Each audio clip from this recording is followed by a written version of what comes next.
আজকে আমি নিয়ে আসছি তোমাদের জন্য সেই স্পেশাল কুরবানির ঈদের গরু মাংস, যেটা খুবই মজাদার এবং অতুলনীয় হয়। দেখতে পাচ্ছ, ফার্স্টে দিয়ে দিয়েছি আদা বাটা, রসুন বাটা। তারপর দিয়ে দিলাম একে একে হলুদ মরিচের গুঁড়া।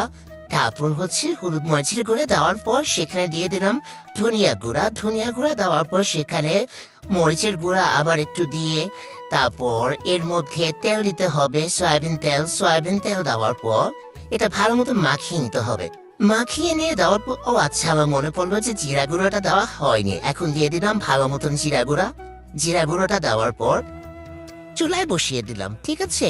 চুলায় বসিয়ে দেওয়ার পর এখানে দিয়ে দিলাম গরম মশলা। গরম মশলা হচ্ছে একে একে লং, তারপর হচ্ছে এটা কি, এলাচ। তারপর হচ্ছে এটা কি মরিচ। হ্যাঁ, মরিচ তো কাঁচামরিচ দেওয়াই লাগবে। দারুচিনি, তারপর তেজপাতা, এগুলো সব দিয়ে এর মধ্যে দিয়ে দেওয়া হবে রসুন কুচি অ্যান্ড পেঁয়াজ কুচি। সুন্দর মতন পরিবেশনের মতন দেওয়া দিতে হবে। রসুন কুচি, পেঁয়াজ কুচি দিয়ে চুলায় কষিয়ে আবার এটা ঢেকে দিয়ে ভালো মতন কষিয়ে নিতে হবে। ঠিক আছে বন্ধু বান্ধবীরা, বন্ধুগণ সবাই দেখতে পাচ্ছ, চুলায় বসিয়ে দিয়ে আমাদের হয়ে যাচ্ছে প্রায় কোরবানি ঈদের গরু মাংস। এখানে লবণ দিতে হবে। লবণ দিয়ে দেওয়ার পর সরিষার তেল দিয়ে ভালো মতন কষিয়ে নিতে হবে।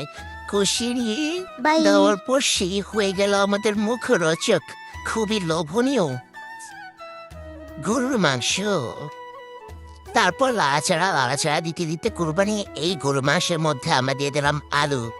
আলু সিদ্ধ হয়ে গেলে তারপর আবার সেই হয়ে যাবে আমাদের সেই গরু মাংস। এই তো হয়ে গেল আমাদের স্পেশাল গরু মাংস। তারপর হচ্ছে বেরেস্তা দিয়ে পরিবেশন করতে হবে স্পেশাল গরু মাংস।